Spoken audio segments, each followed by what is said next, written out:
Samajwadi party के सांसद रामजीलाल सुमन और विधायक इंद्रजीत सरोज के बयान के बाद उत्तर प्रदेश में सियासत तेज हो गई है और भारतीय जनता पार्टी समाजवादी पार्टी पर तुष्टीकरण की राजनीति करने का आरोप लगा रही है। हमारे साथ समाजवादी पार्टी के वरिष्ठ नेता उदयवीर सिंह जी हैं।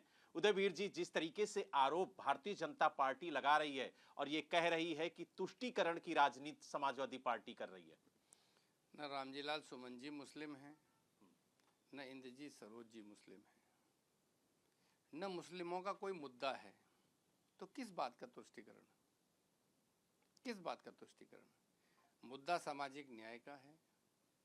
मुद्दा ये है कि अगर एक ही व्यक्ति एक ही काम दो अलग अलग व्यक्ति करते हैं तो दोनों को सामान्य रूप से ट्रीट किया जाना चाहिए, सामान्य व्यवहार करना चाहिए। कानून ऐसा है तो व्यवहार में ऐसा क्यों नहीं? जो देश के लिए लड़ा वो देशभक्त, चाहे वो हिंदू था चाहे मुसलमान था। जो देश के खिलाफ जिसने काम किया उस पर सवाल उठाया जाएगा, चाहे हिंदू हो चाहे मुसलमान हो। समाजवादी पार्टी सब धर्म सब महापुरुषों का सम्मान करती है। आज मुद्दा ये है जो इंद्रजीत सरोज जी ने भी उठाया और जो रामजीलाल सुमन जी ने भी उठाया कि आप कानून के हिसाब से इस देश में चलेंगे और सामाजिक न्याय की जो लड़ाई है, जो लोगों को हक हिस्सा सम्मान देने की लड़ाई है, उस बात को आप जाति धर्म पे फंसा के पीछे नहीं कर सकते, वो आपको एड्रेस करनी पड़ेगी। तो यानी उदयवीर जी, समाजवादी पार्टी जो रामजीलाल सुमन ने कहा, जो इंद्रजीत सरोज ने कहा, उससे सहमत है? उन्होंने बहुत सारी बातें की। आप स्पष्ट रूप से पूछिए कि किस बात के बारे में आप पूछना चाहते हैं। जैसे कि इंद्रजीत सरोज जी ने कहा कि अगर मंदिरों में इतनी ताकत होती तो शायद जो आक्रमण करने वाले लोग थे वो आक्रमण ना कर पाते। खासतौर से मुगलों की बात कही उन्होंने। इस देश के अंदर सब धर्म को मानने वाले हैं और उन धर्मों में बहुत सारे लोग हैं जो उस धर्म के हैं लेकिन धर्म को नहीं मानते। ये इंद्रजीत सरोज जी का व्यक्तिगत विचार है कि वो मंदिरों को में आस्था रखें, भगवान की शक्ति के आधार पर काम करना चाहें या अपने कर्म के आधार पर करना चाहें। ये सब धर्म में लोगों को छूट है। क्या इस्लाम मानने वाले सब पूरी तरह इस्लामिक हैं? बहुत सारे हैं, बहुत सारे नहीं हैं। तो ये धर्म एक व्यक्तिगत आस्था का विषय है और लोग तरह तरह से ये पाखंड के खिलाफ बोलते हैं।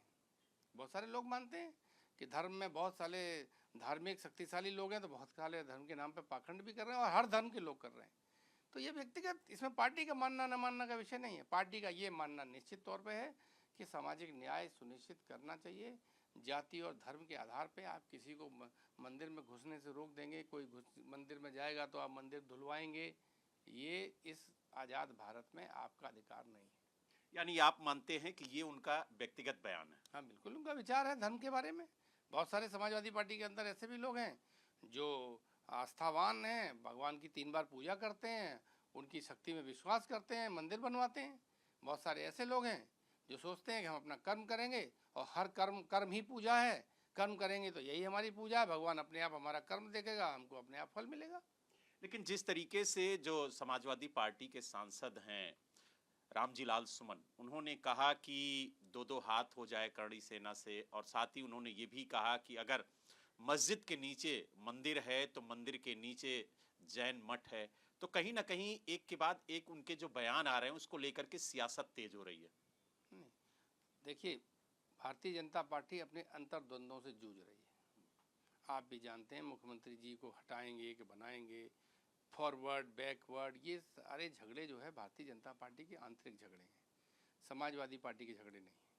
हमारे यहाँ बहुत स्पष्ट बात है, हमारा मानना है कि ऐतिहासिक घटनाओं के आधार पर आप आज़ाद भारत में राजनीति करेंगे तो बहुत सारे विवाद आएंगे। जब जो शासक आया उसने अपनी सुविधा से अपना राज किया, तो ऐसे बहुत सारे मंदिरों को लेके जो सवाल उठता है कि वहाँ मस्जिद है, वहाँ पहले मंदिर था, इसी तरह बहुत सारे बुद्धिस्ट ये भी सवाल उठाते हैं।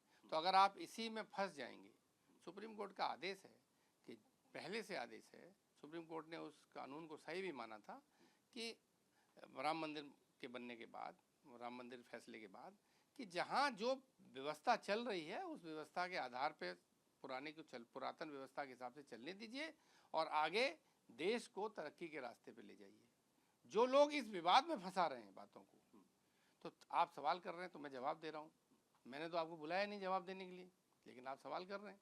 और जो रामजीलाल सुमन जी ने ये कहा, उन्होंने सीधा सीधा, आज भी पूरा बयान आप सुनिए, उन्होंने यही कहा कि कुछ लोग मेरे यहाँ तलवार तीर लेके आ गए, लोकतंत्र में ये व्यवस्था नहीं है। कोई भी है, अगर वो कोई सेना है या कुछ है तो वो देश की सीमाओं पर, जैसे सैनिक इस देश की सेनाएं लड़ती हैं वैसे लड़े, वहाँ बहुत काम है। और लोकतांत्रिक लड़ाई इस हिसाब से होगी कि कौन क्या परिवर्तन चाहता है, और सामाजिक न्याय की लड़ाई जिसमें 90% लोगों को उनका हक, हिस्सा, सम्मान नहीं मिल पाया है, उस लड़ाई के लिए हम तैयार हैं और उसको हम आगे बढ़ाएंगे। ये कोई आमने सामने हाथापाई की लड़ाई नहीं है, ये तो एक वैचारिक लड़ाई है। हम चाहते हैं कि देश में इस तरह की नीतियां बने, और कुछ लोग जो पुरानी व्यवस्था में विश्वास करते हैं वो चाहते हैं। उन्होंने एक बयान दिया था कि अगर मस्जिद के नीचे मंदिर है तो मंदिर के नीचे बौद्ध मठ है, और इस बयान को लेकर के भारतीय जनता पार्टी समाजवादी पार्टी पर निशाना साध रही है। तो इस बयान से उसका कहना है कि लगातार सनातन पर सवाल खड़े करती आई है समाजवादी पार्टी, और सनातन विरोधी है समाजवादी पार्टी। ऐतिहासिक तथ्यों में सनातन कहीं नहीं आता है, न इसमें इस्लाम है, न सनातन है, न इसमें बुद्धिज्म है, न जैनिज्म है। ये तो वो ऐतिहासिक विवाद और तथ्य हैं जो इतिहास की किताबों में लिखे हैं। किसी इतिहासकार ने कुछ कहा, किसी इतिहासकार ने कुछ कहा, किसी इतिहासकार ने कुछ कहा, और मुझे लगता है कि इसको इतिहासकारों के लिए ही छोड़ देना चाहिए। भारतीय जनता पार्टी अपनी सुविधा की राजनीति करना चाहती है। जब उसे मुस्लिम समुदाय को टारगेट करना होता है तो मस्जिद के नीचे मंदिर ढूंढ देती है। जब बुद्धिस्ट अपना दावा करने लगते हैं तो उन्हें सनातन का विरोध लगने लगता है। सनातन को बढ़ाने के लिए न किसी मस्जिद को तोड़ने की ज़रूरत है, न किसी बुद्धिस्ट मठ को बनाने की ज़रूरत है। सनातन को बढ़ाने के लिए आप सनातन का प्रचार प्रसार करें, माने जाने। वो जो व्यवस्थाएं हैं, जो सनातन के बड़े स्थान बने हैं, उनमें आस्था रखें, उनकी पौराणिकता में जो महत्व है उसको बताएं, बढ़ाएं। ये कहाँ से आ गया कि किसी धर्म को नीचा दिखा के आप जो है बड़े सनातनी हो जाएंगे। उदयवीर जी, जो उत्तर प्रदेश सरकार के पर्यटन मंत्री हैं जयवीर सिंह, उन्होंने कहा कि समाजवादी पार्टी को अब डर लगने लगा है। दरअसल जो मुस्लिम मतदाता है उसकी पहली पसंद कांग्रेस है, इसलिए मुस्लिम मतदाताओं को अपने पक्ष में लाने के लिए जो समाजवादी पार्टी के जयवीर सिंह के बारे में क्या जानते हैं आप? क्या जानते हैं जयवीर सिंह? न वो कभी संघ में रहे हैं, न कभी विद्यार्थी परिषद में रहे हैं।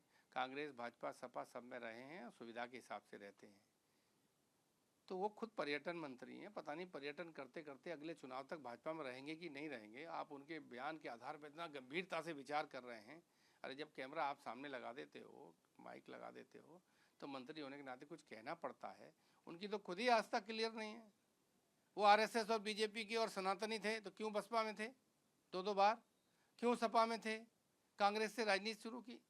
तो आप इस बेहतर होगा किसी ऐसे आदमी का बयान लाइए जो कम से कम मूल भाजपाई तो हो, मूल संघी तो हो। हमारे जिले के हैं, रिश्ते परिवार में भी अड़ोस पड़ोस के ही हैं, तो आप उनका थोड़ा पता करिए। आप मंत्री जी के आधार पर पूरे सनातन का सम्मान दांव पे लगा दे रहे हो। पता लगा एंड टाइम पे वो झंडा उतार के दूसरे झंडे में चले गए, तो फिर क्या बचेगा? तो आपने देखा, हमारे साथ समाजवादी पार्टी के वरिष्ठ नेता उदयवीर सिंह जी थे, जिन्होंने जयवीर सिंह के सवालों का जवाब देते हुए कहा कि पहले ये तय करें कि आखिरकार वो चुनाव के अंत तक भारतीय जनता पार्टी में रहेंगे या फिर दूसरे दल का झंडा उठाकर चल देंगे।